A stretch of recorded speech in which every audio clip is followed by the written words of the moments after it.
How's everybody doing tonight? Welcome back to another episode of Boys in the Zone. Fun episode tonight. We got my boy Henny from HTM Sports. Go ahead and shout yourself out, man. Let the people know where they can find you. I'm sure if they're a Cowboys fan, they probably already know about you, but do it anyways. Yeah. Yeah, man. Y'all can find me at HTM Sports on YouTube, Henny the More on Facebook, and at More Henny on Twitter. Now, apologies if I cut you off in it because my got a little short in my headphones. So let me see if I can get the sound back working right. Say something for me real quick. What up? What up? You Oh, we good? Gucci now. Yeah, we good now. We Gucci. We Gucci. Man, a whole lot of stuff to talk about. Honestly, this is the get right episode for the Cowboys. What we can do during the off season, during draft season, free agency, all of the things that we need to do to set this team's best foot forward for the 2024 season. Um, Obviously, I think everybody in Cowboys land knows that it didn't end how we wanted it to. Bounced in the first round of the playoffs on our home field where we won 16 straight, where we averaged 40 at home, where we get an abundance of turnovers. It just seemed like everything that could go wrong went wrong in that game. And it's unfortunate, but we got to figure out how to fix it. We're all about solutions here, and we're going to do that in this episode. Hopefully, we can get the right necessary things in order, and hopefully Jerry Jones is tuning in. Honestly, got a shout out to my guys in the chat: AJ from Cowboys Can Fan, Vince P, Daniel Barry Sports. Seems like he's from your side. Regina Green, what's up, Henny? Sorry I missed the earlier show. Evening all from Jeff Hollis, and then Doug, what up, EJ? So glad to have everybody in the chat. Post some questions for us as well, but we're going to first jump into the first topic, which is Dak Prescott. And my sort of proposed question to you, Henny, is did the Cowboys put too much on Dak's plate? Were they too reliant on him, and they didn't put the necessary pieces around him? I mean, if we're just being honest, the run game, the run blocking, those were the big things that kind of held us back as an offense. But do you think that they were a little bit too reliant on Dak Prescott? I mean, man, we're being honest about our offense and our ability to do anything offensively. It's always been Dak Prescott and CeeDee Lamb. My boy landlord from Alabama, he came up with a campaign that said spam Lamb, because really that's all your offense has been for majority of the year. Tony Pollard went on like an 8 or 9 week streak of not scoring a single touchdown. He had almost 60 more carries from last year, and he had less yardage. So he was less efficient. He was less explosive. And, you know, he really probably came back a little bit too early from that leg injury. Just broke his leg in January. He was taking starting running back reps by September. So Dak Prescott was tasked with doing a bunch offensively because their plan at running back was not very solid. They were relying on an injured Tony Pollard. When you look at Rico Dowd, he was an undrafted free agent out of Florida. While he does have potential, he himself also has an injury history. Matter of fact, this year he was on the injury report for an ankle injury for 2 months straight. You know, you can go back and check that out. So your primary running backs were two guys who were playing through injury. You did not get any real production out of Deuce Vaughn, and Malik Davis is somebody that's somehow in the doghouse. So your running back room, you know, was less than stellar, just to put it very, very politely. And I know a lot of people, you know, were over Ezekiel Elliott when he left, but we did not actually go out and find anybody else to get us those 12 short yardage touchdowns. It sounds like anybody can do it until it's time to do it. We did not have anybody that could just bully their way into the end zone like that. We saw what happened when we tried to get Tony Pollard the ball in the end zone multiple times. He had issues getting in. We saw Hunter Lukey fumble at the goal line. And we really didn't even give Rico Dowd enough opportunities to know if he was good enough to do it. So Dallas Cowboys playing at the run game meant that you had to have a quarterback playing at a high level. The issue is when you get into the postseason, it's a different brand of football. Like every team that made it into the championship round could run the football and they could stop the run. They may not have been prolific rushing teams during the course of the regular season, but in the postseason, they were able to be a multifaceted offense that could both run the ball, utilize play action, set up some easy stuff for their quarterbacks, and they were able to run the ball efficiently enough to stay ahead of the chains. We did not have that, nor do we have the capability of stopping the run ourselves. We know that Dan Quinn loves using the big nickel formation.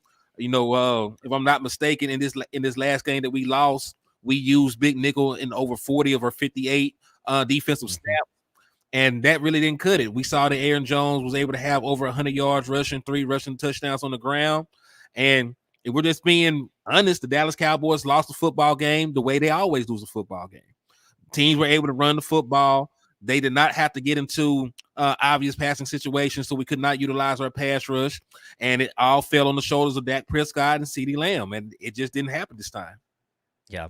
And I think that looking at some of those other playoff games that we got to watch over the weekend, especially Championship Sunday, you saw defenses that were able to buy their offenses time to come back and score.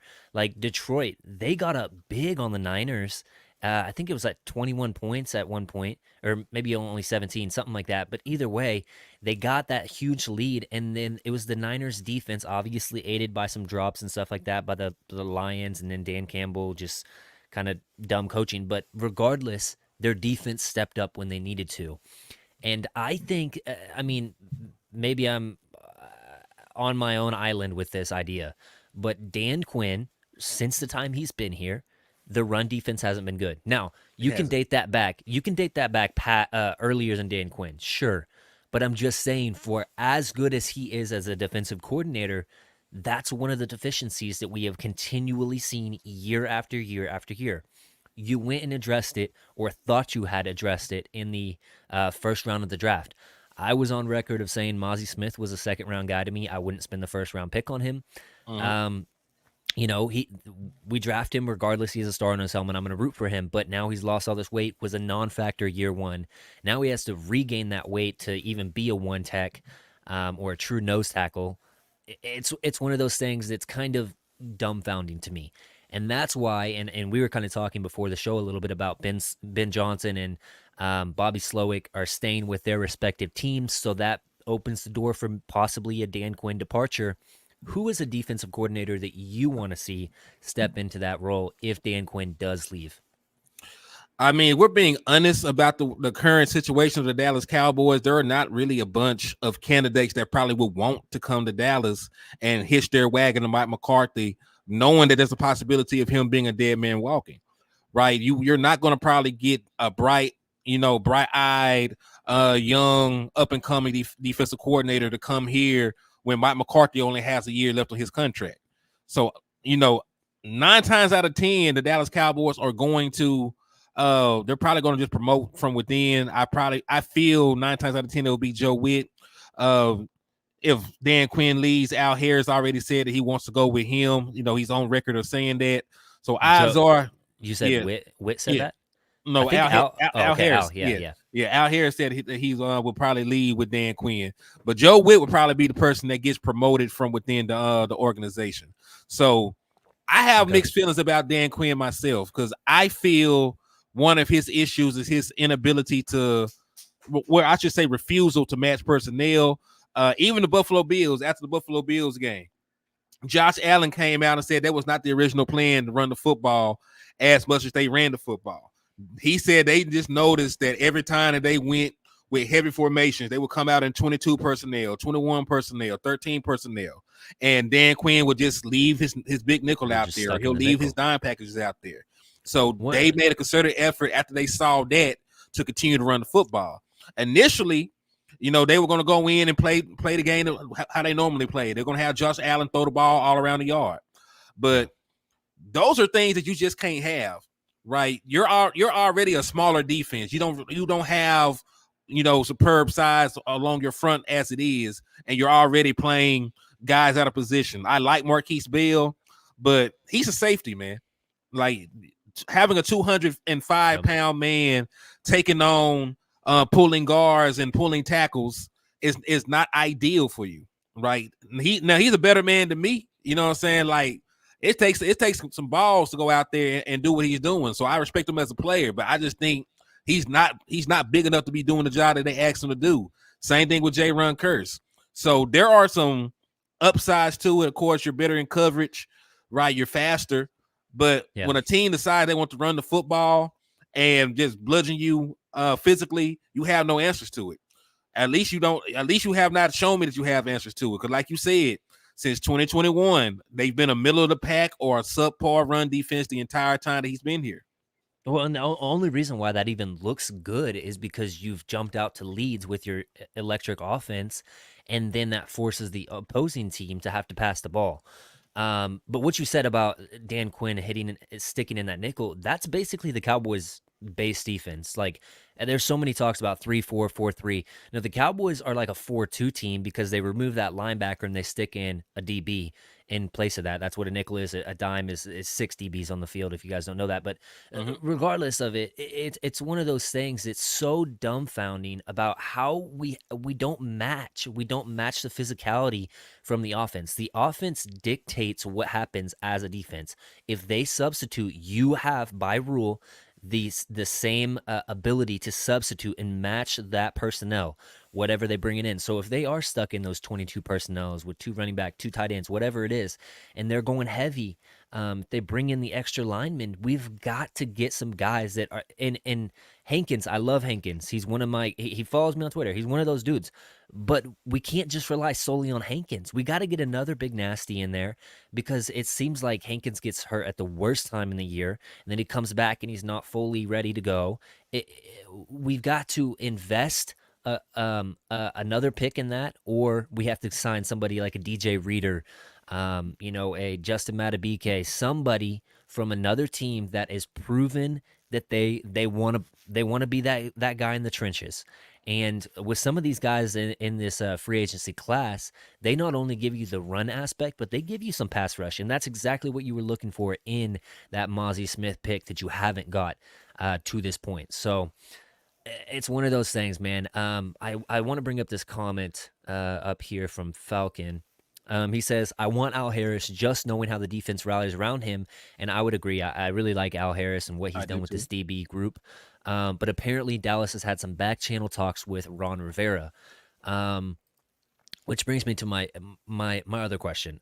Are the Cowboys too set in their old ways with going after these kind of old crusty coaches that have fallen out of favor with other organizations, and we bring them in like, hey, we know you were good 5-10 years ago. Maybe you can be good again with our personnel. No, get some innovative minds. Like, speak on that, Henny. Man, in my opinion, with the way that they run their organization, you people aren't lining up to come to Dallas like that, man. If we're being honest, like guys are not lining up to come to Dallas because there is a bunch of front office interference, right? Because think about what Mike McCarthy has to go through as the head coach. He did not even get the opportunity to pick his own offensive coordinator. They kept Kellen Moore because that was their guy. They liked him. They wanted to groom him and bring him along. Mike McCarthy probably did not want Kellen Moore initially, and then they eventually fell out, and he got him out of here, and he started calling plays himself. Like, I don't really think up and coming offensive mind wants to come to Dallas. There's too much stuff going on up top. As long as Jerry Jones and Stephen Jones run their own interference, because you got to remember, like Jerry Jones did not even talk to Mike McCarthy about bringing in Trey Lance. He made that call on his own. I'm not even sure if he talked to Will McClay about it. So it's hard to say that folks would like listen. And we probably do. We need some young minds. The game changes. It's usually a young man's sport. So you need some inventive guys with the way that this the NFL is moving. There's a lot of motion, a lot of different sets. So there's a lot of innovations that they've been making to these modern offenses and to these modern defenses, right? But the Dallas Cowboys are not like this luxury destination. Like Jerry Jones runs the show. No matter if you're the head coach, the offensive coordinator, and we even had players come out and speak. Cole Beasley said, "Who's ever getting the money is going to get the targets." Right? He came out and said that they were trying to dictate targets. Dez Bryant recently said we're trying to dictate targets and different things like that. So I'm not really sure somebody can come to Dallas and flourish the way that they want to. I don't think it's like this super attractive location. the Dallas Cowboys might be stuck with getting guys on their way out of the league. Because you got to think about it. Mike McCarthy, for some time, there was question if he was going to coach in the NFL again. Dan Quinn wasn't looked at in high regard because of what happened in Atlanta. So everybody that ends up here, like you said, they're on their second, third, fourth chance. Yeah. No, it's one of those things, man. At some point, you've got to take a step back as an owner and realize, listen, whatever I've been doing these last 29 years has not worked. Maybe I am too hands-on. You look at the Chiefs. Obviously, they had Patrick Mahomes, but they had a worse record than you this year. They had to go on and play road playoff games, and they are in the Super Bowl because the players buy into that head coach, they buy into that culture. The owners are hands off. They're not seen like that. They're not chilling with the players. It's one of those things, man. The culture surrounded and cultivated by Jerry Jones is that of, a reality TV show. It's like keeping up with the Kardashians, just keeping up with the Joneses, man. It's frustrating to watch as a fan because at some point we just want to see some change and some new creative thought, and it seems like we get these old guys in continually. And I'm not saying that Dan Quinn or Mike McCarthy are bad coaches. It's just when you hire guys like that, they've been around the league so long that they're like, hey, I wonder if my buddy from 12 years ago wants to come out of retirement and come coach with me and help me out. We have Right. like literally we have somebody on staff right now that coached with Tom Landry. Like that's how old somebody is on our staff. It's one of those things, man. We've got to find the young guys that bring in that new thought process, and that's why I like Al Harris. He's a young guy. He's not afraid to talk to his players as if they were his like sons or something like that, which is talking to them sternly in a fatherly way, like, yo, I expect more out of you guys, not the buddy buddy talk. He's like, hey, I need you. He's always pulling him, telling him that he's proud of him. Like that is this type of stuff I want to see for the entire organization. And I think Mike is a good coach. I really do. I don't really mind Mike coming back. But at the same time, you're the head coach. It all falls on you. So your defense not performing like they should have, getting 40 dropped on your head, at your own house to a Packers team that hadn't scored 40 points all year is just downright embarrassing, man. It really is. And that brings me to my next question, I guess, is was this kind of the best opportunity that the Cowboys have had in some time to get to the Super Bowl? Like the path to the Super Bowl, in my opinion, seems so much easier. Evidently not, but it seemed like that from the outside looking in. Packers that were, they weren't the same Packers team as we're accustomed to seeing. They didn't have that Hall of Fame quarterback at the helm. Then you probably had to face, a Lions team that you've already beat at your house. Then obviously that's your real test against the Niners. But man, it seems so much right in front of us that it could not be attained, and yet we fell flat on our face, man. Talk about that. In my personal opinion, like it was set up for us to make a run, but at the same token, like we just talked about the glaring flaws of the Dallas Cowboys. You know what I'm saying? We just talked about us not being able to stop the run and then having to try and stop the Lions run game again. And we talked about not being able to stop the run and trying to stop the 49ers with Christian McCaffrey again in order to get to a Super Bowl. We talked Yeah. about not being able to run the football and possibly putting too much pressure on Dak Prescott and CeeDee Lamb. So from a holistic standpoint of us being a 2 seed, having 2 guaranteed home games, we handle business. We dropped the ball in that regard. But when, like we said, when we compare our team top to bottom to these other NFL rosters that are making moves, we don't really stack up. You look at our linebacker room. Mm-hmm. Depleted by injury. Leighton Vander is not there. The Marvin Overshown, not there. You got safeties playing linebacker. You got Damone Clark, who's been struggling all year long, playing meaningful snaps for you. You cut Evans because of you really weren't playing him any damn way, right? Then you look at your cornerbacks. Trayvon Diggs gone for the entire season after 2 weeks. Yeah. The run Bland, while he had the interception record, for the return touchdowns. He's given up quite a bit of yardage in the back half of the season. Same goal for Stephon Gilmore, who's a little bit long in the tooth. So top to bottom, when you look, do you talk about the issues along the offensive line? Terrence Steele was awful. We're just being honest about it, because I like Terrence Steele. I stood on the table for him to get paid. He did not live up to his contract this year, Yeah. possibly due to his injury, but he didn't play well. Biotis did not play well at all at the center position. So you had some holes. Like, I believe the Dallas Cowboys can put more talented teams together and have better shots, especially with the way that this schedule should be lining up next year. Because think about it, the Giants are still awful. The Commanders are still awful. Yeah. The Philadelphia Eagles have not won a game in Dallas They're since the two. changing both their Yeah, coordinators again. Yep. yeah, changing both coordinators, and they haven't won a game in Dallas since 2017. So you're at least going to split with them. That's 5 wins right there, right? Then you get an opportunity to play the Panthers again. They probably still won't be very good. You get an opportunity to play the Atlanta Falcons. They probably won't be very good. Tampa Bay Buccaneers had a piss poor defense. They probably won't be exceptional this upcoming season, right? Probably going to So lose Mike you Evans have an too. opportunity to win another 11, 12 games just with the way that the schedule falls. Even some of your tougher matchups, you get them at the crib. You play the Ravens in Dallas, right? So you got an opportunity to get back to 12-5, to 13-4, wherever you may get. And hopefully, man, you have a better team, because we've been one-dimensional. And listen, this is a team that has given up damn near 29 points per game when they play a team with a winning record. Yeah. Right. That's not a championship caliber defense. We like Micah. We like D Law. We got love for these players. But we're being completely honest.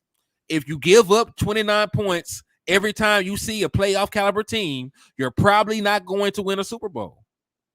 No. No, Right. I mean, And this is where I'm at with it. So I think the Dallas Cowboys did piss away a good opportunity, but I also know that they had a bunch of flaws that probably would have kept us from the promised land anyway. yeah. No, you've got a good point. You hit the nail on the head. I think that it starts with looking at what the four last teams in the playoffs had. They all had at least one good linebacker. I don't think that we have any. You can say Clark is good. I tend I to don't. tend to differ with that I thought. don't. I I don't just think don't Clark think playing that. well. Yeah, I just don't. I don't think that he sees it well. I think that he needs another linebacker next to him that really is like a Sean Lee cut from that cloth, that understands the game at a different level, to really get the best out of him. But yeah, I mean, Baltimore, they have those two. You talk about the Niners, they have those two, and yeah, Greenlaw and Warner, and then the Chiefs have a really good linebacker as well. And Jack Campbell for the Lions is pretty good for a rookie. And then you talk about center play, man. Tyler Biotish has not been good enough. He was dealing with a little bit of injuries this year, but overall, I think that all of those teams, at least 3 or 4, I think the Niners don't really have a great center, but 3 of the 4 teams right there have really good centers, and Mm-hmm. that helps so much. Just having somebody that can get up there and get to that second level and help when your guards aren't getting right, and he doesn't have a rusher coming from the interior like that. Um, a good center could be the most important. I know everybody says left tackle, but it could be the most important offensive line position if you have a great one. You think about the Eagles and Jason Kelsey and what he meant for that team, dictating, protection for Jalen Hurts and understanding leverage by how the defense aligns and saying, no, hey, I'm going to go this way on the run. We're going this way. I don't care what you say. Outruling your captain, your quarterback, like that's crazy. Mm-hmm. That's what it is. Like that's the championship pedigree. And obviously they didn't do anything with that, but they made it to the Super Bowl last year. You talk about all 3 of the 4 teams that were in the deep in the playoffs had really good centers that they invested capital in. And it's one of those things, man. I really want to see the Cowboys address those weaknesses. Center, linebacker, those big nasties in the trenches that can stop the run. I'm not just talking about Hankins. We need more than just one. Mm-hmm. So yeah, I agree with you right there with the respects of, yeah, our flaws probably would have shown up it just showed up a hell of a lot earlier than what I was anticipating. Um, did you have anything else to say on about that? Oh shit! Like I did a show with Boss Cowboy and Landlord from Alabama. When we were talking, and this was before the playoff teams were selected for us because they were still playing to see what the 7th seed was.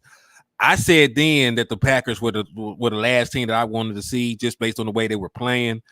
We already know Aaron Jones has had three, right? 3 great games against the Dallas Cowboys the last 3 times that he played us.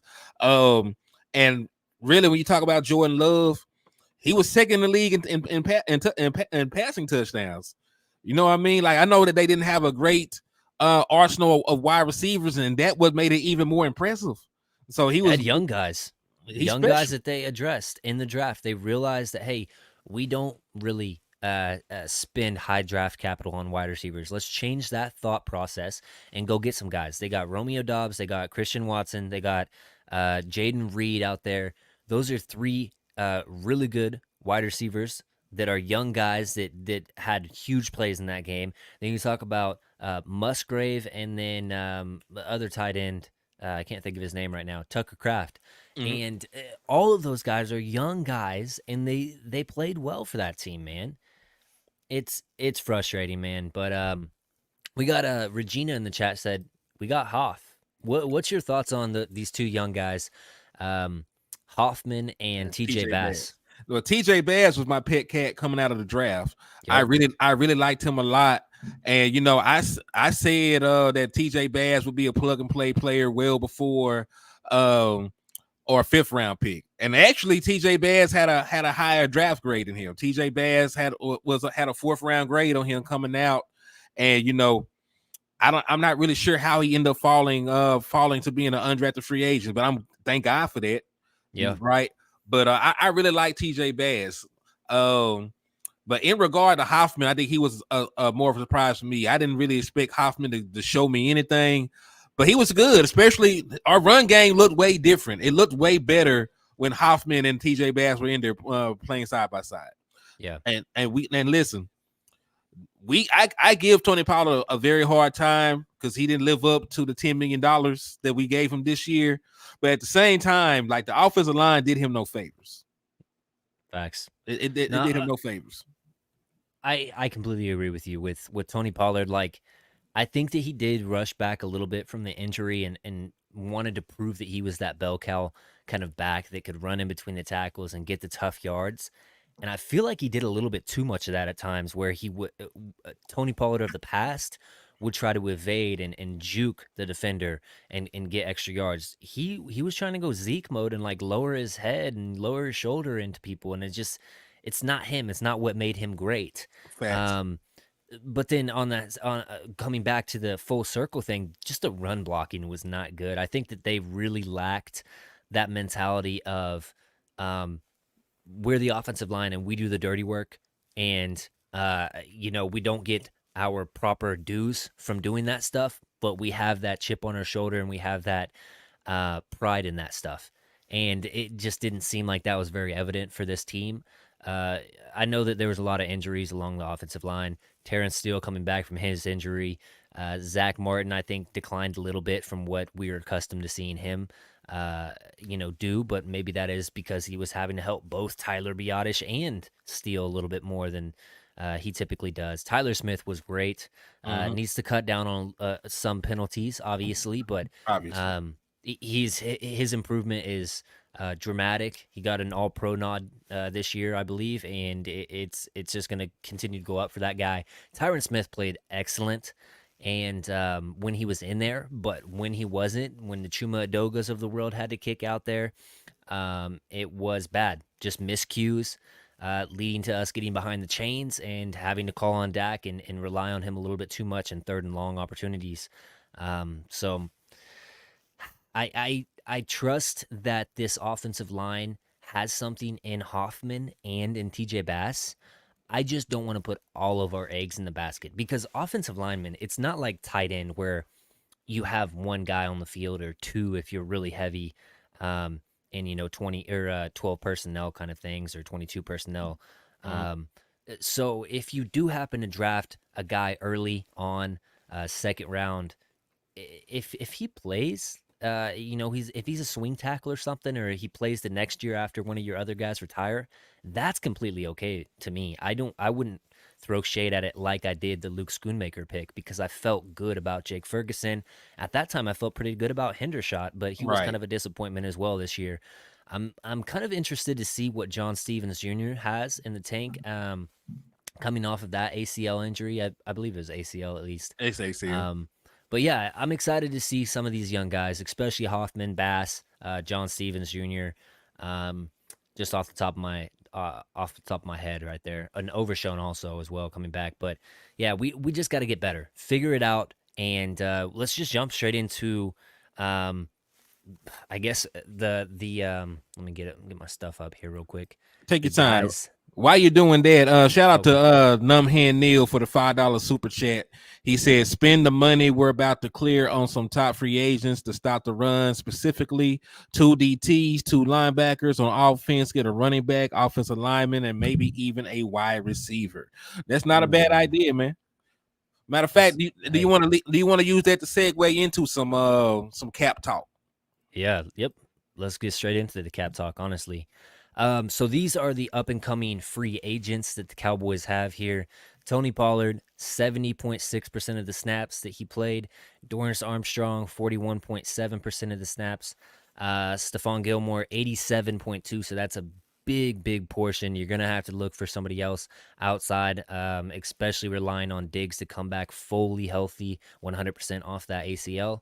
Tyron Smith, we already talked about him being so good. And then Jaron Curse, 76.6% of the snaps. Jordan Lewis, 68.4. Dante Fowler, 25.2. Jonathan Hankins, 32.8. And Neville Gallimore, 26.9. Um, Out of those names, like who sticks out to you the most? Who do you think that we should let go? Who do you think that we should re-sign and chat? Put your input in there as well, man. For me, Tyron Smith is somebody I'm bringing back expeditiously, and this is like a full 180 for me because before the season started in the off Mm-hmm. season, I was full, send Tyron Smith out the pasture because he don't play enough. You know what I mean? Yep. Like he had only played a total of 17 games in the last 3 years, if I'm not mistaken. So he only gave you a season worth of football games in a 3-year stretch. So I liked him. I always acknowledge he was a great player when he played. It's just, the old cliche, the best ability is availability. And he wasn't giving me a lot of availability at the time. But now he's played double-digit games for me. He's been a Pro Bowler, All Pro, and he showed up. He showed up in the playoff game. He was available for that. So, Yeah. and I don't really want to go super young at left tackle, right? I know what I can get from Tyron Smith if he's out there playing. Still wouldn't stop me from drafting a left tackle since apparently they're too stubborn to ever move Tyler Smith back out the left tackle again. So since they don't want to do that, you can still bring him back, team friendly deal, incentivize the contract, as somebody in the chat box said, and then you can still draft you another left tackle in the first or the second round to develop and to be the heir apparent to him. So I would definitely bring back Tyron Smith. And I probably would also bring back Jonathan Hankins, just because I don't really have anybody else right now. I still would sign another defensive tackle as well. I would bring in a DJ Reader, a Sheldon Rankins, somebody that gives me a little bit more bang for my buck, so to speak, and also sign Hankins back because Hankins only cost us like $1 million this last season. Yeah. So when Hankins you a think cheap about guy. him only costing you $1 million or so, I think you got your money worth for the most part out of Hankins because he was Yeah. cheap. So whatever he gave you was pretty decent. But I still would bring him back for the cheap, bring Tyron Smith in. But as for Stephon Gilmore and some of these other guys that are a little bit longer in the tooth, I don't even know how healthy Stephon Gilmore will be because he just had surgery, if I'm not mistaken, right? Man, I don't know. I think he did have to have It wouldn't be surprising. shoulder surgery. Yeah, no, you're right because he played through the torn labrum or something like that, right? Yeah. So Yeah. So, yep. no guarantee that he'll even be up to par, right? Because he had some decline. He played better than I thought he would this year. but he still was not, a corner that I wanted to just leave on these fast guys. We're in the NFL now where damn near everybody runs 4.3s. Yeah. You're 30 years old. You probably lost a bit of a step. So yeah, man. Like I like Gilmore, but I just need a younger corner that can that has a little bit more speed. You know, come out there and do something for me. And I know we get Trey back, but I'm still concerned about that. Everybody that's come back from injury for the Dallas Mm-hmm. Cowboys has not Mm-hmm. looked like themselves. TP didn't. Um, Donovan Steele. Wilson. Donovan Wilson didn't even look like himself, right? He just came off Yeah. of a 5-sack season, and he didn't come on really until the last part of the season. Jordan Lewis, you can throw in there as well. Yeah, Jordan Lewis coming back from a Lynn Frank injury in the foot. So yeah, a lot of the guys that come back from injury don't usually look like themselves right off the bat. So even though we're going to get number 7 back out, it may not be Trayvon Diggs, all the way. Yeah. We've got like some split people in the comment section right here. Some people are saying bring Gilmore back. He's a cheap player and a good veteran leadership. Some people are saying nah, we don't want Gilmore back. Need to get younger in the CB2 position. I guess he's playing Bland in the slot more. No, I completely agree with the Tyrant stuff.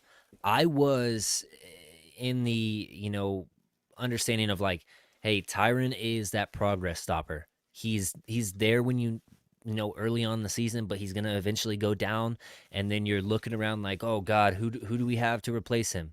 And I didn't want to do that anymore. But this year, man, they figured something out with him, not having him practice, really just bubble wrapping him and allowing him to be that veteran that he is. Like, there's nothing that you could throw at Tyron Smith right now in his career that he hasn't seen.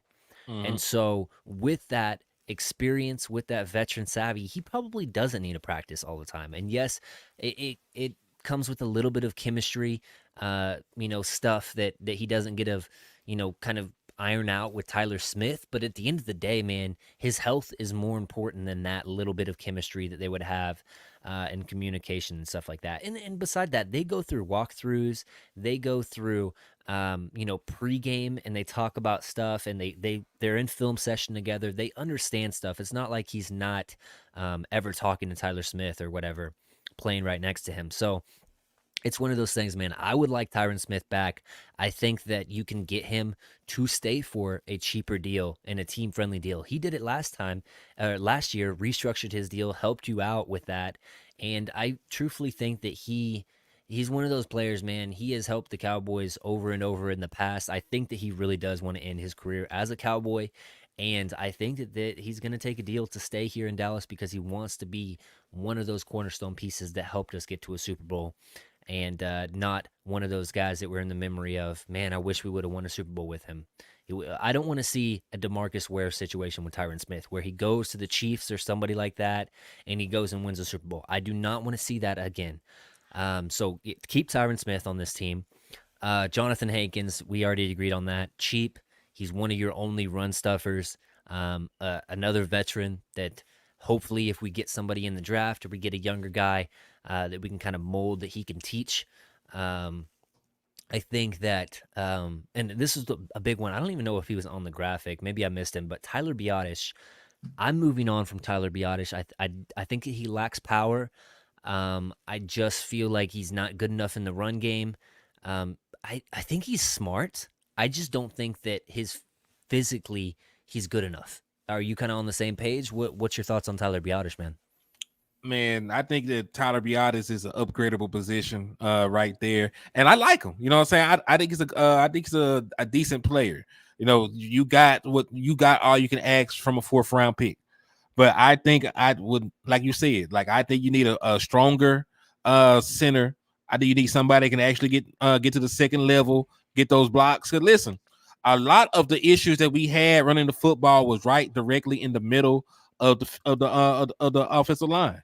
Like if I'm not mistaken, the Dallas Cowboys averaged under a yard per attempt for runs up the middle. Yeah, That's it not was really. horrible. It's not really. That's not really a calling card of a good center play in the run game, man. So I like him, but I think that's definitely a position you can upgrade over. And listen, it's very hard to find a good center on the open market because teams don't usually let them get there. So you'll probably have to spend a higher draft pick on a center you can call your own and develop. Maybe you want to go with a Brock Hoffman who seems to play with a little bit more power, as you mentioned. He plays And with a mentality of like, I want to hit you and I want to bury you every single time I lay my hand on you. And that's what I want in my center.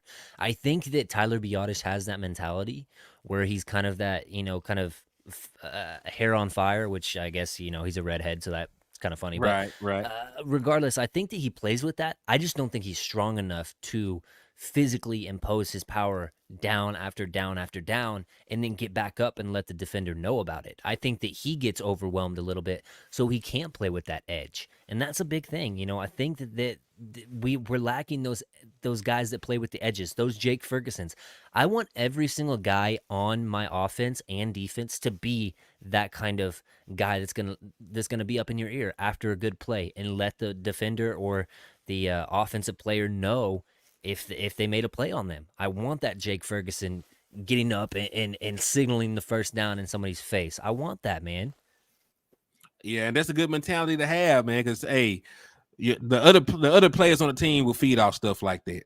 You Yeah. know what I'm saying? We like you said, we seen it with Jake. We seen it with Dak Prescott when he's flexing in the defenders' faces after he runs them over for a first down. It's like in the Seattle game. So like I want my team to play with a little bit of an edge, man. And I want them to play with that edge regardless of the score. Because when we played the Green Bay Packers, if you saw the soundbite, they came in here. They said we were front runners. They said we were gonna punch us in the mouth, and they were gonna just have their way, and they did it. They Yeah. said what they were gonna do, and they did it. I need my team to be able to go out there and hold their nuts. I need them to not take any kind of disrespect like that, and to play with a chip on their shoulders. Because listen, you should have all the motivation as the world being a player for the Dallas Cowboys. Everybody hates you. The national media hates you. A lot of the players around the league think y'all are overrated and get too much coverage and everything else. So like you should naturally have a chip on your shoulder to want to prove these people wrong. Yeah. So I need somebody with that mentality to be able to handle that, because that's something that's prevalent in the culture of the Dallas Cowboys right now. It's a bunch of Hollywood stuff going on right now. I need some real gangsters and some real ballers to come in here and right the ship. Absolutely. Talking about this both corners that are on the free agency market now with the Cowboys, Jordan Lewis, Gilmore, proposes this would you rather question. Would you rather go with Gilmore, shift Bland back into the slot, have Diggs on the outside role, or would you rather Jordan Lewis into the slot, Bland and Diggs on the outside? If you had to pick one or the other. Gun to my head, I bring Gilly back before I bring Jordan Lewis back, only because the Run Bland in the slot is probably a better player than the Run Bland the boundary corner. Mm. So I would still have my All Pro corner on the outside. I'll have a veteran corner on the outside, and then I'll have the Run Bland back in the middle of my defense, and I can still bring in another corner, that I can groom behind Stephon Gilmore, or that can come in if Gilly gets nicked again or whatever to play on the outside. So I think when you put the Run Bland back in the slot, you'll get better results, because you got some mixed results for the Run Bland towards the end of the season. He got ate up by DK Metcalf. He got ate up in the Commanders game. He did not have a good showing in the playoff game. So there were some games that the Run Bland got picked on, and dudes targeted him and went after him.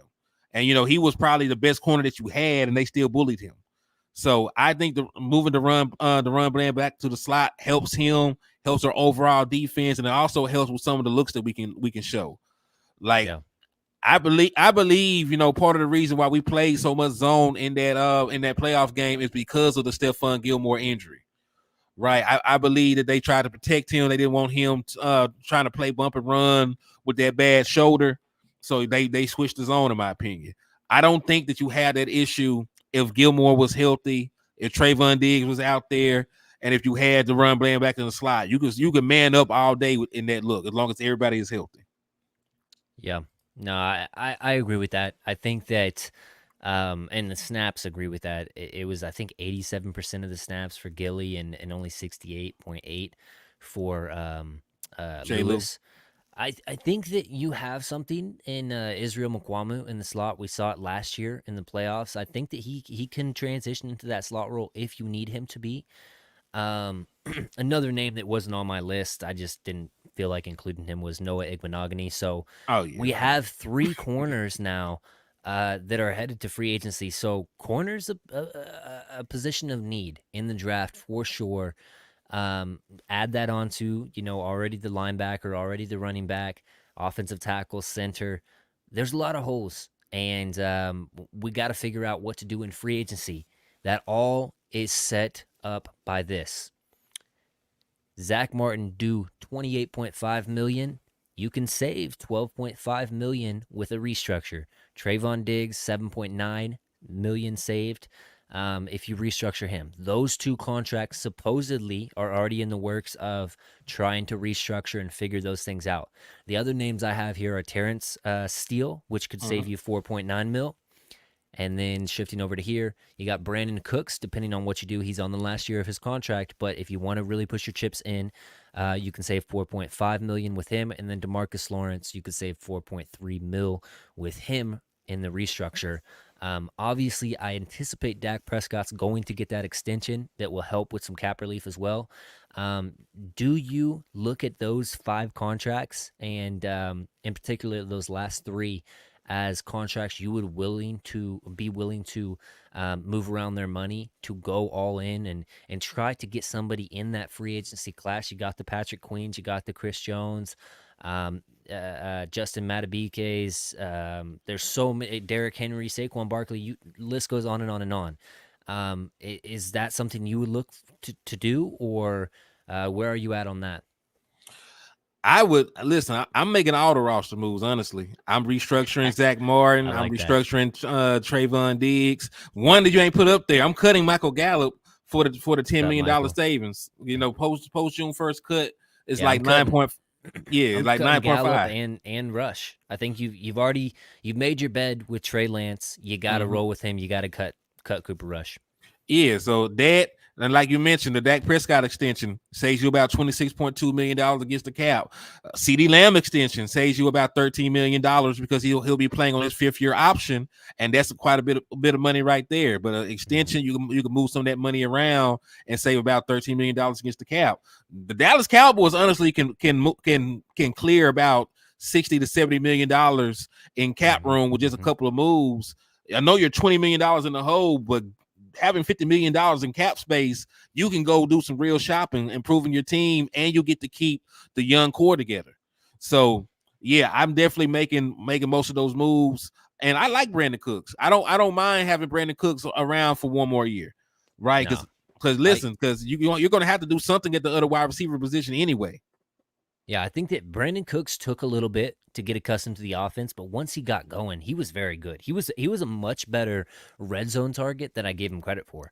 I think that looking at the Texans, whenever he was with Houston, he wasn't a big red zone threat there. And quite frankly, whenever he scored a touchdown, it was probably like a 20-yard go or post route or something like that. So with how good he was on that, over and the 7 routes and stuff like that, I was surprised about that. So keep him. Obviously, he's already on contract, but you can restructure him, which pushes the money to dead cap next year.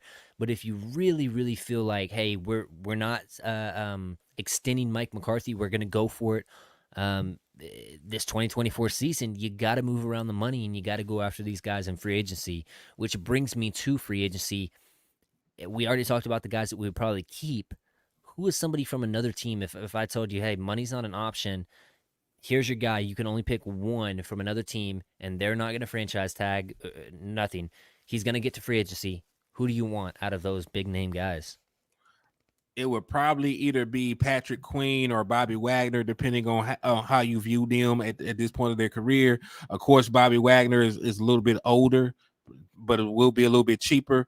But Patrick Queen is a damn good linebacker, and he's the kind of linebacker that we haven't had. right? And it's not that he's even this huge linebacker. You know, Patrick Queen isn't a huge guy, but he's a real linebacker that's not scared of contact. He knows how to shed blocks. He can get up the field, impact the run game. You can blitz him and impact the pass game. So I like Patrick Queen. And I think if you had a linebacking room of Patrick Queen, DeMarvion Overshown, and either Damone Clark or another guy that you bring in, I think you have a much better linebacking room. But Yep. I'm looking at any linebacker right now. So either a Patrick Queen, either a Bobby Wagner, a Devontae David. I wouldn't mind bringing him in. Devin White, somebody. I just need a real linebacker and not a hybrid safety playing the role. Yeah. I think honestly, if you told me you could have anybody, it would be Chris Jones for me. Chris I Jones, think that okay, that's a damn good he's one. exactly who you want Mozzie to be. He's good in the run department, and he's a hell of a pass rusher from the interior who still has that juice left over, unlike an Aaron Donald who's kind of is declining a little bit. Still a hell of a player. Don't get me wrong, but Chris Jones, he's that dude that I really really think that he would open up so much for Micah as well. I mean, you talk about the stunts that those two could run. You talk about who do you double team between him and Micah? It's just a no brainer. If he gets on the free open market, go find a way to get that dude. He is a monster. So I saw somebody up here bringing up Xavier Legette, which is the South Carolina wide receiver. They got him at 6'3". He's actually more like 6'1". 6'1", 220 something. Supposedly can run a 4.3. I did a scouting report on him. I thought he was very, very good. I probably am gonna have him. I haven't scouted every single wide receiver. Still haven't scouted Roma Dunze. But out of those guys, I think he's third overall in the wide receivers for me right now, behind obviously Neighbors and Harrison Jr. What was your thoughts on him if you watched him? I've seen him. Oh, I have mixed feelings about him because he had a great season. You know what I'm saying? He had a great season, but this was really the only season that he had with that kind of production. Yep. Stuff Yep. like that sort of scares me because I don't know if that was a flash in the pan moment for you that you can not only replicate but replicate at a higher level, right? You could be 1,000-yard wide receiver in college, but that's very hard to do at the NFL level. But the physical traits are there. Like you said, he's not quite 6'3" like they initially said, 6'1". Yeah. The game speed looks like he is a 4.3 guy. You know what I'm Oh saying? yeah. That like he definitely moves. If he's not a 4.3 guy, he at least has the explosive ability on the field. Because 40 times not nothing. The game speed is really what you want to look at. Because most of the time you're not running in a straight line any damn way. This was my scouting report on him. Leggett is a smooth runner that has true runaway speed that translates to the next level. Pairing that with his body profile of 6'3", this is before the actual official numbers came out. Mhm. 227. You've got yourself a bona fide X receiver that's got serious upside. Natural hands catcher, has a wide catch radius and overall strong hands. Solid in contested catches. Impressive body control up and against along the sidelines. Quick acceleration, ability to gear down just as quickly, allowing him to set up DBs on the double moves, the sluggos, hitches, comebacks. Comfortable moving back towards the ball underneath, effectively sealing the DBs from clicking and closing on balls that lack some velocity. Effective at boxing out DBs. Nice timing on high thrown balls where he can go up and get it. Plus in the return game as well. And I think that he can plant, cut, and really explode as a yards after the catch receiver. All of that sounds like the perfect pairing opposite of CD Lamb, in my opinion.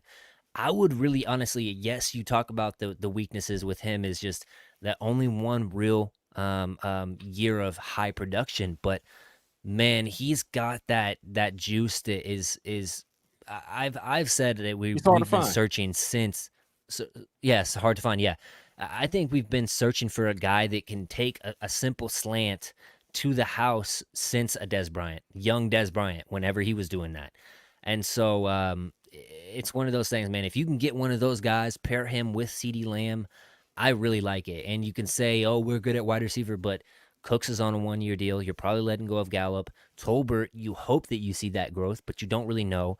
Jalen Mm-hmm. Brooks, he's a late round guy. Turpin's not, he's a slot only receiver, really. So, do you really have that bona fide X wide receiver if you do let go of Gallup? I don't think you do. That opens up a huge role in this offense. And it's one of those things, man. I would probably be okay if you told me that he slid. I expect him to rise during the draft process and especially the combine. But if you told me he slid to the first, to what is it, 24 that we pick, Mm-hmm. I might take the shot depending on the other players there, man. He's that good in my opinion. Um, I let's like him. go through some more of these comments. Autry Malachi, Corley, Western Kentucky, 5'11", 211, or yeah, 211, 4'4", wide receiver, yards after catch, master, low key a second round pick. I have not watched him, so I will add him to my list. Have you watched him at all? I haven't watched him. I got a name for you though that I like, but Okay. I'm not sure what happened slated at. What are your thoughts on Torrey Horton? Who? Sorry, who? Torrey Horton, Or I haven't watched him yet. So, wide receiver, Colorado State. You should check him out. oh no, Horton. Okay. I'm familiar with the player. I did before I got any all 22. I looked at him a little bit, just broadcast stuff. I did like him. I'm thinking probably third round, but I haven't actually scouted him. But yeah, he's an intriguing player, man. He's one of those guys that can play X. So I need to watch him more. I think I've only scouted like 11 wide receivers. But yeah, I'm interested in that guy. He popped off the screen in that in a lot of Colorado State games. I think I watched like 3 Colorado State games this past season, especially they also Colorado State also has that pretty decently good tight end as well. Yeah, I like them. I like him a lot. That dude's a beast. And then on their edge, Muhammad or whatever, he's pretty good as well. So they've got some guys, honestly, for Colorado State. Um, Apparently, Roman Wilson impressed at day one of the Senior Bowl. Have not watched Roman Wilson yet. Um, is he was the Michigan wide receiver, right? I believe so. It's hard to just go It's off a so name dude. It's and not see so the. early in the process of this stuff. Um, let's see if But anybody else had any college prospects. People just saying, yeah, keep Cooks up there. Um, and Falcon confirmed that yeah, he was one of the Michigan wide receivers. Um, Troy yeah, I think Franklin, that man. those the Michigan wide receivers aren't one of those guys that I think or any of them are really um, second round guys. Probably later third into that day 3 area for me. But I haven't really watched them on film like that. So maybe it was, JJ McCarthy not finding the open man. Maybe they were really creating separation downfield, but there's such a run heavy attack there that it's kind of null and void. Um, Speaking of that, can I ask you a quick question? Oh, what are your thoughts about this JJ McCarthy hype, man? Because I don't see it. so I I watched. just don't see JJ McCarthy being a first round pick franchise quarterback for really any team, man. I'm not saying that there's a knock or anything. I just don't see JJ McCarthy being that kind of quarterback. Like I think you probably could win Yeah, with him, but I don't see how I he's on everybody's first round I grade. really wanted to see JJ McCarthy actually air it out in the playoff games and stuff like that. The actual national title game, I think he only had like 16 pass attempts or something crazy like that. So it's one of those things, man. His eval is so hard because they don't ask him to go and throw it around the yard, man. One thing I've heard among scouts is that they really do think that he's a winner. One of those guys that have that pedigree, that mentality, that believes in himself and believes in his process. You saw on the sideline and stuff like that. He has his own shrink on the sideline, and he brushes his teeth with his left hand and stuff like that. I don't know how much I really play into that stuff, but I do think that uh, at the NFL level, they're starting to understand, like, hey, these guys that win in college, they can start to win in the pros. We've seen it with the Brock Purdy's. We've seen it with Dak Prescott. I mean, he took a nobody program to the number one spot in the nation. We've seen it with so many other guys in the past that have been really good in college, but they kind of dropped down. Deshaun Watson. I mean, how good was he at Clemson? He dropped down the board. Obviously, still a first rounder, but it's almost like they overthink the traits too much a little bit. I don't love McCarthy. I still think May, Williams, LSU kid, um, No, yeah, Bo Daniels Nix, Penix, you know, all of those guys I probably have over him. But I haven't like I really focus on needs for the Cowboys a lot of the time, so I haven't even watched really any of the quarterbacks. all 22 footage. I did watch a little bit of JJ McCarthy though one night. Can't even remember who it was against, but um let's just say he didn't pop off the screen with the throws he was making. It was all in rhythm, and I think that if you're looking at somebody that's like, "Hey, can you run this offense and do the things required?" I would take Bo Nix over JJ McCarthy because I think that in rhythm, first read type stuff, Bo Nix is very good in structure, and he can buy you time with his legs. And obviously, JJ McCarthy can do some of that stuff with his legs as well. He's an underrated athlete, truthfully, but um, man, it's so hard with QB. The evals on those dudes is just, it's almost like throwing a dart at a board and hoping that you hit the bullseye. Mhm. Um, so I did see a question about Blake Corum, which I actually have scouted. I thought that Blake Corum was a 2, 3 kind of a guy. I don't have any first round running backs. I don't know if you've scouted any of those guys yet. I mean, Um, I don't have a first round running back either. Probably the yeah, guy that would have been closest was Brooks, and I wouldn't take him in the first round now due to injury. And I'm even he, you know, same issue I had with Leggett. One real year of production.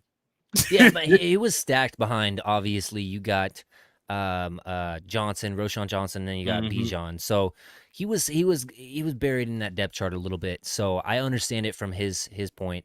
But yeah, he was impressive, man. When he was on the field, he was very, very shifty. He picked up hard yards, man. He could take contact. He could continue to run in between the tackles, outside. Didn't matter. So I really did like Brooks. I did have to knock him down because of the injury a little bit.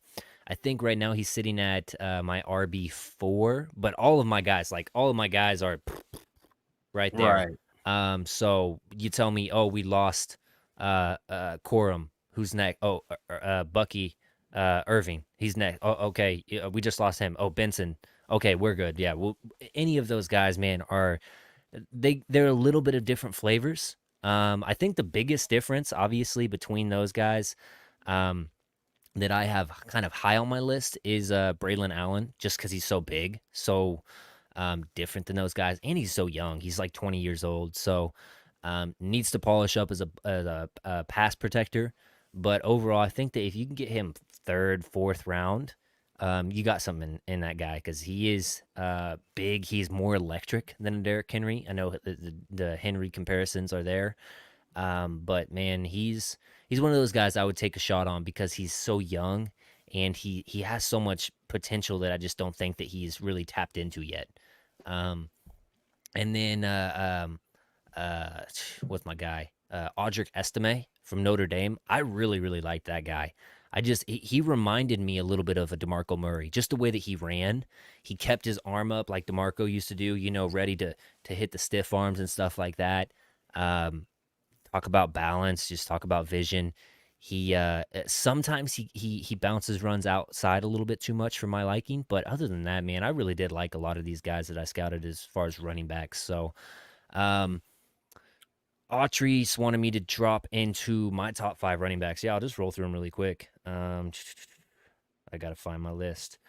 Um, for me, and I'm an Oregon fan, so maybe I'm a little bit biased on this, but I did have Bucky Irvin as my number one. I just thought that for such a compact guy, he had such a raw ability to break tackles and stay up after the contact, and then he has enough speed to finish the run. Um, Needs to improve a little bit in the receiving game. And obviously I didn't like how I don't like his game translating as much to the pro level as say a Michigan running back that does take more snaps. Not from the pistol and looks like that, or direct snaps like some of the snaps that Bucky took. But overall, just going through this really quick. Nice job bouncing runs outside to gain extra yardage. Great vision, patience out of the backfield, good situational awareness at the position. Meets contact low behind his pads. Does a nice job keeping his feet moving to gain extra yardage. Consistently finds cutbacks lanes, exhibiting burst after his plant to exploit over pursuit from the linebackers. Nice wiggle, shimmy steps. Does all the running back stuff, stiff arm spins, jukes, all that good stuff. Biggest weakness was just not good in pass pro. He's a smaller guy, 195. So that's where that is. Blake Corum is my second rated running back. Just highly productive at Michigan. You talk about a guy that has the contact balance, has the vision. He's better than given credit for in the run in the pass pro department. I think that he's pretty good as a receiving back as well. I just think that if you really asked him to be a bell cow guy, um, I think he could do it. It's just how long, because he has so much tread off of his tires being in that system where they ran him into the ground season after season. He also has some injury history. So it's one of those things, pick your flavor. Trey Benson was my number third guy, Florida State running back. Thought that he possessed a rare stop-start ability out of the backfield. Excellent combination of size, speed, acceleration, vision. He transferred from Oregon actually to Florida State, so familiar with him a little bit. Can be a big factor in the screen game. Runs routes pretty precisely for a running back out of the backfield. Um, can shed, break tackles, all that good stuff. Then I had Jonathan Brooks. We talked about him a little bit, and then I had Audric Estime as well. And that finished out my top five. So I liked a lot of those guys, man. It's one of those things. Follow your stack. If you lose one, don't trade up to get one because you feel like they're so much better than the other guys. I think relatively you can get the same amount of production out of any of those guys as long as the blocking up front is good. Okay. So let me ask you your thoughts on one running back you did not name. What you think about Will Shipley from the Clemson Tigers? Will Shipley, I got him right here. He's my number 7th ranked running back. So solid vision, patience, understanding of the position to follow blocks and explode past them when necessary. Enough athleticism to bounce well-defended runs directed to the inside, back outside, and pick up positive yardage when the play would have been dead. Otherwise, impressive ability to make defenders miss in open space. Solid pass catcher out of that pistol formation, especially on running back option routes to the middle. Constantly picks up positive yardage when the point of attack is won by the interior O-line. So that just means he's following his blocks. He knows he has that IQ to follow his blocks and get those yards up the middle. He has the collection of spins, jukes, stiff arms, which I always count those things because not enough running backs do that. And nowadays, they just try to run past people. So I like to see those moves on film. Solid hands out of the backfield. Obviously utilized a little bit more in the receiving department this year from years past.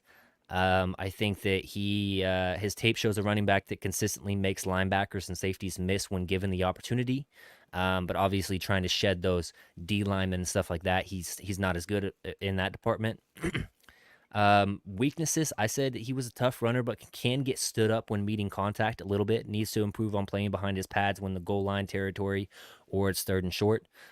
Doesn't do a good enough job driving his feet when met with contact. Lacks overall power at the position. Currently not a good enough blocker to be an NFL 3-down back, in my opinion. And had some problems with ball security. 8 fumbles over his career. So liked him, didn't love him. I would have those first 4 guys. And I would actually probably kick up Audric Estime in my top 5 stack. And then Braylon Allen and Will Shipley are kind of in that next order. So, I think that he was a productive back at Clemson. I wouldn't say that he's one of those guys that make you feel like, oh, we got a difference maker if you draft him. Right. And I can agree with that. Like I said, he didn't even have 1,000 yards this season. So, Did like you like him a little bit? He's decent. You know what I'm saying? Like because the reason I asked, our top 5 is about the same. I think everybody top 5 for the running back class is about the same. Yeah. You know what I'm saying? So there are some fringe guys, and then there's some guys I've been looking at in the later rounds. Like if you talk about late round possible running backs to pick up, I really liked You Gore like Jr. Frank? Yep, I was Yeah, just about to say Frank Gore Jr. Yep, yeah, I really smaller like school Frank Gore guy, Jr. but I like him, and he's at the Shrine Bowl, I believe. So, did you get a chance to go up there, man?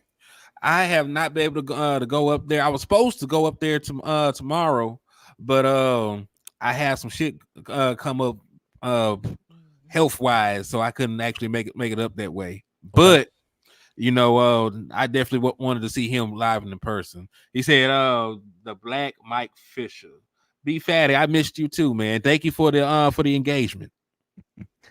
Yeah, for sure. Is there any other prospects that you've been looking at that you would want to highlight, or should we kind of wrap it up? Um, I what's your mean, thoughts, man? we can take a look at some offensive alignment if you wanted to, because I know that's a hot topic right now. I've only scouted one. Who have you scouted? What's I can't even say his name. Is The it Powers Jackson? No, he's really really good, and like I said, I'm an Oregon fan, so I'm already familiar with him a little bit. Very very good center. But no, the Oregon State right tackle, Felici Fuanga, I think is his name. Let me search it up so I'm not I'm not wrong about it. Um, yeah, Oh, Mr. Felici Fuaga. Hold on, 1 second. Regina Green asked, "Do we think we will tag anybody?" I don't think anybody gets tagged this go around because there's nobody that's deserving of a tag. You can't tag CD Lamb because he's already on his fifth Yeah, year option. You can't tag Michael Parson; he got years left. There's really these are nobody the to main tag. names. Yeah, the only person that man, both of these guys are so up there in age. Uh, Tony Pollard would be too much. Mm-hmm. J-Ron, I don't want J-Ron back. I don't want, Jordan Lewis. Okay, if you say that he's on the team friendly deal. Dante Fowler, wouldn't want to see back. I want to see a little bit more Sam Williams in an actual role that's accustomed to him instead of Gunner. I don't understand that. Right. So I don't think so unless you really wanted to go all in on Tyler Biotish, but I don't like that. Please no. So yeah, I would probably say no. Um, but yeah, I've only watched the one tackle for Oregon State. I thought he was a mauler in the run department. Thought he was very good in inside zone runs. Um, I didn't see him getting over his skis too much. That's one thing I look for in offensive tackles. I will not say I'm an offensive tackle guru. Go to Voch or Brian Broaddus for those guys for scouting on offensive tackles and interior guys. But I liked what he saw, man, and one of those guys that I think can help your run game instantly. I mean, listen, we keep talking about the ability to run the football. So unless we address it up front as well, it doesn't really matter the running backs you bring Yeah, in. So I'm all for, bringing in some better blocking offensive linemen, right? Because trench warfare is the most important thing. If you can't win up front, offensively or defensively, you're going to have a long ass day. So I don't mind going out there and getting a guy like that, or getting Powers Jackson from Oregon, or yeah. maybe trying to see what the boy Morgan from Arizona does. Even though I have some questions about his ability to consistently pass block at the NFL level. Like Yeah. I do still have questions about that. Morgan, just from, and I haven't scouted him, I haven't watched any film on him, but just from what I've heard, Morgan has played a lot of football over the past 3 years, and he had an injury that held him back. But then I guess he came back this year and he bounced straight back into prime. It wasn't like a Terrence Steele situation. He didn't take time. He was back and he was full fledged. He's an athletic guy. He's one of those guys that I really think could be there in the 20s, all dependent upon how we feel as a franchise. Because if there's one position I feel good about drafting in the first round, it's offensive tackle or offensive line somehow, some way. Because just our track record. I mean, Tyler Right. Smith, Tyron Smith, Zach Martin, Frederick. Shoot, who am I missing? Anybody else? I mean, just talking about those guys, man, that's an amazing track record. So if we do pick offensive tackle or transition him in guard, whatever it is, or center, I feel good about that, man. I really do.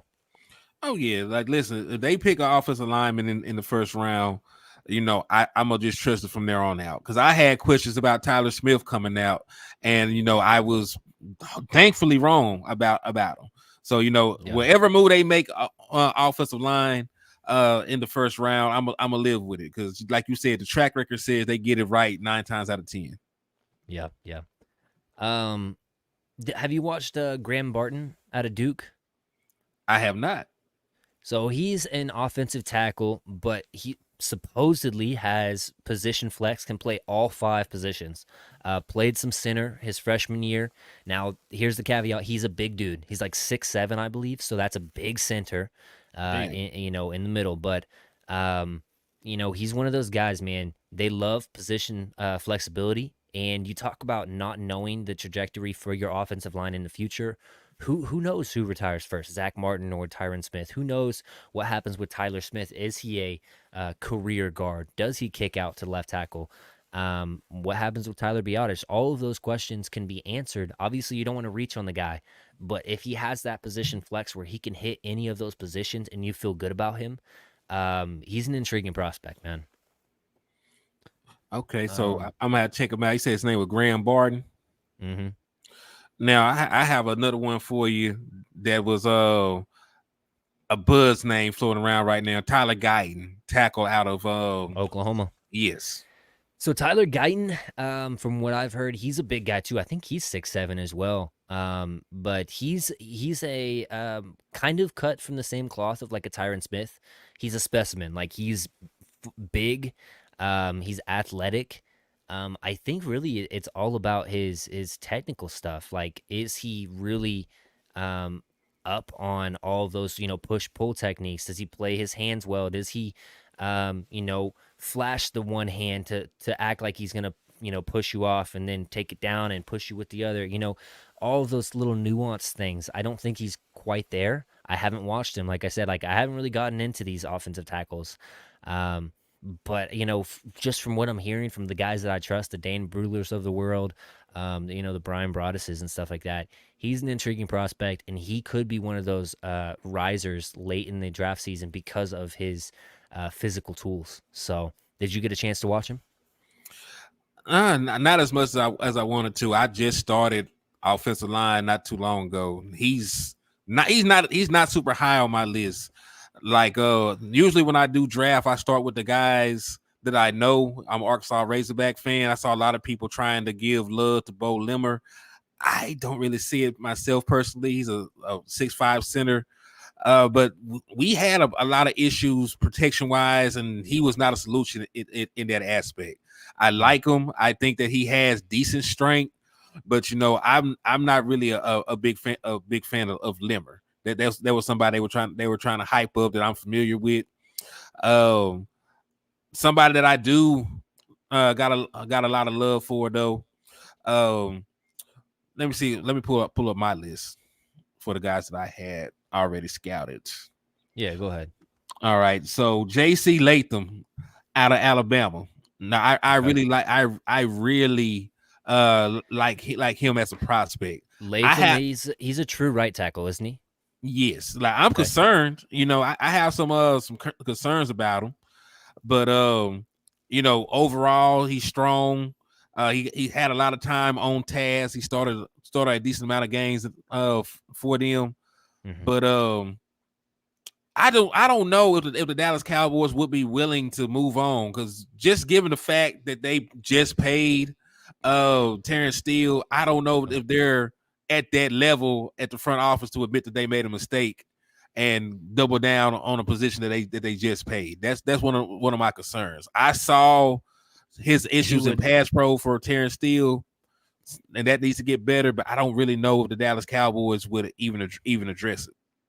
he would have to show that he can play left tackle or right tackle, and that's easier said than done. I don't think a lot of It's, people it's realize hard. how different that is because when you're asked to play one, you're planting with one foot and you're kicking with the other one to get out wide, or you're driving in the run game to get to certain blocked areas, and it's one of those things. It's completely. It's almost like shooting with your left hand in basketball. That's how it Mhm. is to transition from the one side to the other. And obviously, these are the best athletes in the world. You know that they're going into the draft. They're they should be able to do it. But man, you can't bank on that, especially somebody that's always played right tackle at Alabama. And I think that he even had the option to go kick over to left tackle at one point, but the coaching staff opted to not. So I would like to hear the full story of that. If they were like, no, we'll keep you over here because you're good enough to stay over here. We feel good about that. Or we kind of tested some things out and we didn't really like what we saw at left tackle. So one of those things you want to dig a little bit deeper into. Troy Franklin got brought up here, 6'1", 190, might run a 4.2. He's in the top 10 somewhere. Top 10 overall players? I don't think so, and I'm an Oregon fan. Mhm. Top 10 wide receivers? Yes, absolutely. Um, Yeah, I like Troy Franklin. There's a bunch of wide receivers that I'm already hip to. Of course, Xavier Worthy, Adonai mm, Mitchell. You talk about Marvin Harrison, who I don't even bring up because there's no way in hell yeah, he'll no be way. there. Yep. Like no way in hell. Neighbors, um, his running mate over there. People don't realize that his running mate is the one that actually Brian led the Thompson. team. Yep. Yes, in receiving touchdowns. So there's a ton of good wide receivers in this draft. Even if you wanted to wait to the third or second round to draft a wide receiver, there should be a prospect there that you could pair with CD Lamb, Yeah. right? Because we named all those people, we didn't even mention Leggett yet. Yeah. No, I mean, you talk about the stack, and we didn't mention Adunze. Yeah, I exactly. mean, yeah, it's one of those things. I really did like Xavier Worthy on tape. I thought that he had shades of Jordan Addison. Jordan Addison was my number one wide receiver last year. I think he finished second amongst rookie wide receivers. Obviously, Puka Nakua went crazy. Mhm. I had Puka Nakua higher than most people. I did not have him as first round, but he was he went crazy. But yeah, I think that Xavier Worthy slider build, but man, he is so dangerous. Ball in his hands. I we talked about it earlier. A guy that can take a play, a simple slant, and take it to the house. He has that type of speed. He can win in all three levels of the field. Has good hands. Shows nuance to his game at the top of his routes. I really do like him catching the ball with the back to the defenders because he has that little fake and then turn up field. Um, I liked him. It's just his build is so slight. So is he a Jordan Addison that can still produce year one, or is he more in the shades of a Jalen Hyatt that only can be utilized in the slot and really only on those goes, those posts, those deep routes? Question will be answered, I guess, whenever he gets drafted. But I don't really personally like Xavier Worthy as much paired up in Dallas just because I feel like he kind of takes out a little piece of CD Lamb's game, moving him into that slot. Mhm. But it's one of those things. I'm not. I'm never impartial to getting another playmaker on my team, and I think that's what he is. Right. Then where you think Keon Coleman falls? Keon Coleman, I'm gonna be dead honest. I didn't like him as much as other people. I Really? just didn't think that he separated as well as I anticipated. And that's my number one thing. When I look at a wide receiver from college, I see what does the players around you look like? Because Mhm. if you're the only dog on your team and you're still producing, I put you up a lot for that. So like a Malik Washington for me is high on my wide receiver board because he was the only player, um, there for his team doing stuff. And I think he caught like 100 some balls this last season. Keon Coleman is a little bit opposite. I do think that Keon was held back a little bit by Jordan Travis in some respects. I just, it's one of those things, man. I put a premium on separation, and he didn't separate enough for me. I thought that he was good in contested catch situations. I'll just read his scouting report if you want me to, real quick. Yes, please. Um, Off the top, man, I've watched so many players. It all gets mashed into one thing, so it's one of those things. Um, Combination of length, size, speed, strength, coveted at the next level. True X wide receiver that can win against press man. Got a ton of free releases in college, however. or soft zone. Has a wide catch radius, can haul in 50-50 balls, struggles with completing catches through physical contact. I know people said that he was good, absorbing hits and still coming down with it. The 3 games that I watched, he was not. Maybe I need to look into that a little bit more. Has some wiggle to his game in the open field. Can be utilized in the return game with his combination of vision and balance. Excellent timing when going up and getting high balls. Dual sport athletes. He played at Michigan State basketball and football. Can be excellent in the red zone. And this is one of the things. Like if you told me, hey, we got you, Keon Coleman, we're gonna let go of Michael Gallup, I wouldn't hate it because I feel like he fits that role and he's Right. better now accustomed to the game. And However, my bigger. weaknesses, yeah, and bigger. My weakness is not a route technician. Lacks sharpness, suddenness, and nuance at the top of his routes that causes NFL DBs problems. So he rounds off his routes, doesn't have that know-how to fight with the DB along the sidelines and not get squeezed so it allows a throwing window for your quarterback. Stuff like that. I just saw pop up a little bit on tape. Doesn't have a great release package. Good in jump ball situation, but has to get better hauling in catches when met with physicality, which safety coming and blowing you up over the middle. If the quarterback puts it on your hands, you got to catch it regardless if you're taking the hit, dog. Right. Needs to improve his blocking for such a big wide receiver. I thought he was going to be a dog in the blocking department. He was just okay. Felt like he was avoiding contact a little bit too much for a big guy. Would have liked to see him land a hit or two on DBs just to let them know, like, hey, I'm here, I'm big, I can hit you and make you feel it. I just felt like he could have done a little bit more of that. Feels almost like an athletic tight end. I didn't want to roast this dude, but I just felt like that's kind of what he felt like to me. I didn't see that raw, like super athlete.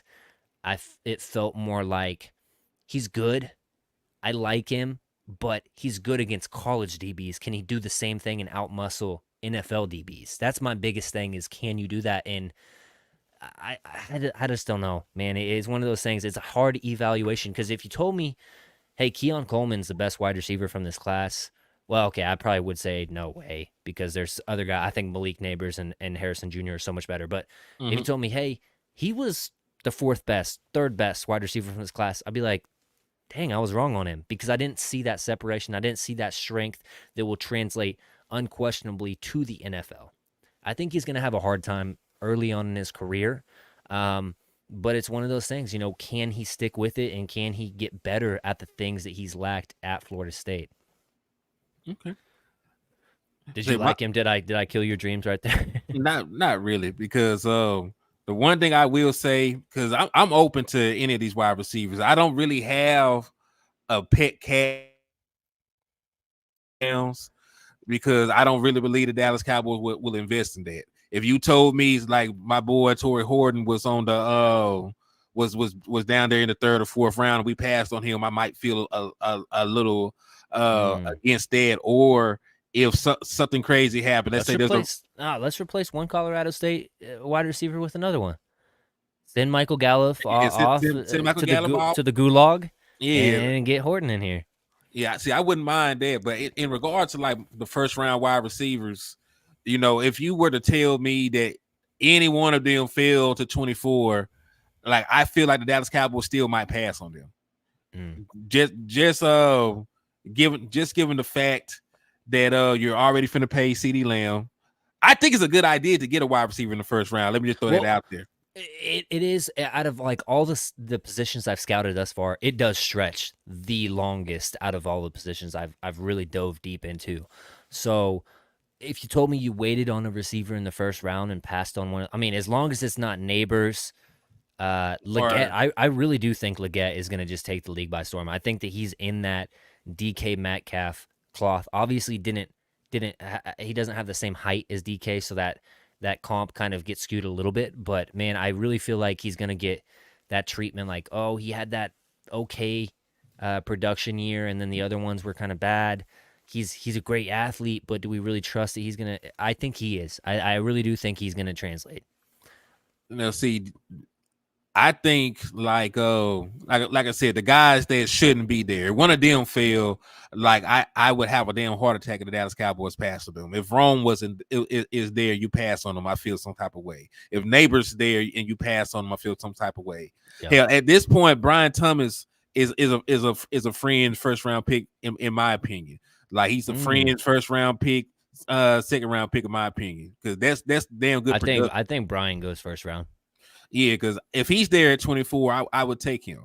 Because like he got the size, he got the production, the 17 touchdowns, and like you said, if you get rid of Michael Gallup, that's the mold of wide receiver that you need. And I think he's a way better athlete than Michael Gallup is. So Yeah. like if somebody like that were to fall into the later rounds of the first round and be there, like I would be upset. But like you stated, man, like this is a super deep wide receiving draft class. So if we were to wait second round, third round to pick one up, I wouldn't lose no sleep. Yeah, absolutely. All right, man. We're gonna have to reconvene this draft talk whenever we finally scouted more people, because this was fun. Just this last little bit of time talking about the guys. I lost track of time a little bit. So my meeting that I have after this, forgive me, the person that I'm supposed to be on the meeting with. I'm bad at that. But man, Henny, it was a pleasure having you on, man. Let the people know from my side where they can find you, Twitter, socials, YouTube, all that good stuff, man. Yeah, man, it's Henny the Moore reporting live from the liquor store, man. You can tap in at HTM Sports on YouTube, man. Just sub. We're on the road to 2K right now, so come over, support, show some love.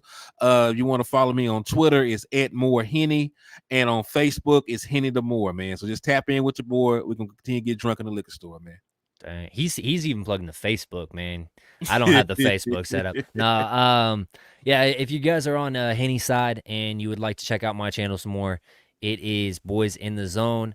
Also have it's popping up on your screen right there on Twitter as well. So follow that Twitter account. Post a lot of draft, analysis and stuff like that. Obviously, Cowboys side of things, I talk about, just spew my opinions.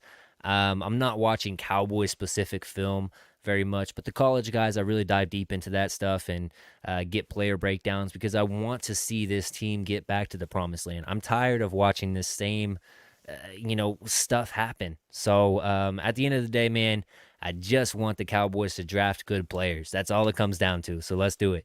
Thanks for getting on, man, and we will catch you guys next Tuesday. Peace. Peace.